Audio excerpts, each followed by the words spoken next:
Hello friends, welcome back to ರುಚಿಯನ್ನು ಸವಿಯೋಣ YouTube channel. ಇವತ್ತಿನ ಅಡುಗೆ ಟೇಸ್ಟಿ ಸ್ಪೆಷಲ್ ಚಿಕನ್ ಗ್ರೇವಿ.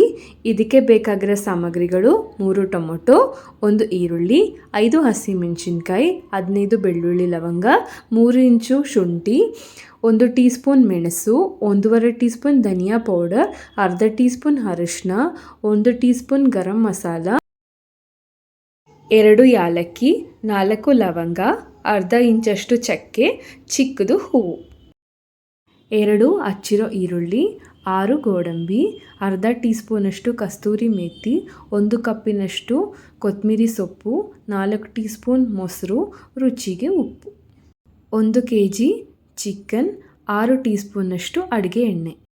ಮಾಡುವ ವಿಧಾನ: ಮೊದಲಿಗೆ ಒಂದು ಮಿಕ್ಸಿ ಜಾರಿನಲ್ಲಿ ಮೆಣಸು, ಶುಂಠಿ, ಬೆಳ್ಳುಳ್ಳಿ, ಹಸಿಮೆಣಸಿನ್ಕಾಯಿ, ಈರುಳ್ಳಿ, ಟೊಮೊಟೊವನ್ನು ದೊಡ್ಡದಾಗಿ ಕಟ್ ಮಾಡಿ ಹಾಕಿ ಚೆನ್ನಾಗಿ ರುಬ್ಬಿ, ನಂತರ ಒಂದು ಪಾತ್ರೆಯಲ್ಲಿ ಮೊಸರು, ತೊಳೆದಿಟ್ಟಿರುವ ಚಿಕನ್, ರುಬ್ಬಿರುವ ಮಸಾಲೆ, ಕಸ್ತೂರಿ ಮೇಥಿಯನ್ನು ಹಾಕಿ ಚೆನ್ನಾಗಿ ಮಿಕ್ಸ್ ಮಾಡಿ, ಈಗ 1 ಕಪ್ಪಿನಲ್ಲಿ ಎತ್ತಿಟ್ಟಿರುವ ಕೊತ್ತಂಬರಿ ಸೊಪ್ಪನ್ನು ಮಿಕ್ಸಿ ಜಾರಿಗೆ ಹಾಕಿ ಚೆನ್ನಾಗಿ ರುಬ್ಬಿ ಅದನ್ನು ಕೂಡ ಪಾತ್ರೆಯಲ್ಲಿ ಹಾಕಿ ಚೆನ್ನಾಗಿ ಮಿಕ್ಸ್ ಮಾಡಿ, ಈಗ ಒಂದು ಪ್ಯಾನ್ ಇಟ್ಟು ಅಡುಗೆ ಎಣ್ಣೆಯನ್ನು ಹಾಕಿ ಚಕ್ಕೆ, ಲವಂಗ, ಯಾಲಕ್ಕಿ, ಹೂವು, ಹಚ್ಚಿಟ್ಟಿರುವ ಈರುಳ್ಳಿಯನ್ನು ಹಾಕಿ ಚೆನ್ನಾಗಿ ಫ್ರೈ ಮಾಡಿ, ಈರುಳ್ಳಿ ಕಲರ್ ಚೇಂಜ್ ಆದ ನಂತರ ಸ್ವಲ್ಪ ಕರಿಬೇವನ್ನು ಹಾಕಿ ಮತ್ತೊಮ್ಮೆ ಚೆನ್ನಾಗಿ ಫ್ರೈ ಮಾಡಿ.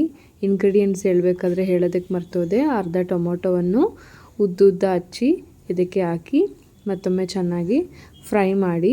ಟೊಮೊಟೊ ಫ್ರೈ ಆದ ನಂತರ ಇದಕ್ಕೆ ನಾವು ಎತ್ತಿಟ್ಟಿರುವ ಎಲ್ಲ ಥರ ಮಸಾಲೆ ಪೌಡರನ್ನು ಹಾಕಿ ಚೆನ್ನಾಗಿ ಮಿಕ್ಸ್ ಮಾಡಿ, ಈಗ ಪಾತ್ರೆಯಲ್ಲಿ ಕಲಸಿಟ್ಟಿರುವ ಚಿಕನ್ ಮಿಕ್ಸನ್ನು ಹಾಕಿ ಚೆನ್ನಾಗಿ ಮಿಕ್ಸ್ ಮಾಡಿ, ಚಿಕನ್ ಬೇಯಲಿಕ್ಕೆ 1 ಗ್ಲಾಸ್ ನೀರನ್ನು ಹಾಕಿ ಮುಚ್ಚಳವನ್ನು ಮುಚ್ಚಿ 15 ನಿಮಿಷಗಳ ಕಾಲ ಇದನ್ನ ಬೇಯಲಿಕ್ಕೆ ಬಿಡಿ.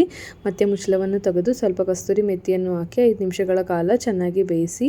Tasty special chicken gravy ready. ರುಚಿಯಾದ ಚಿಕನ್ ಗ್ರೇವಿಯನ್ನು ಸವಿಯಬಹುದು. ನಿಮಗೆ ಈ ಅಡುಗೆ ಇಷ್ಟವಾಗಿದ್ದರೆ ದಯವಿಟ್ಟು ಲೈಕ್ ಮಾಡಿ, ಶೇರ್ ಮಾಡಿ, ಕಮೆಂಟ್ ಮಾಡಿ ಮತ್ತು ಇದುವರೆಗೂ ಸಬ್ಸ್ಕ್ರೈಬ್ ಮಾಡಿಲ್ಲ ಅಂದರೆ ದಯವಿಟ್ಟು ಸಬ್ಸ್ಕ್ರೈಬ್ ಮಾಡಿ.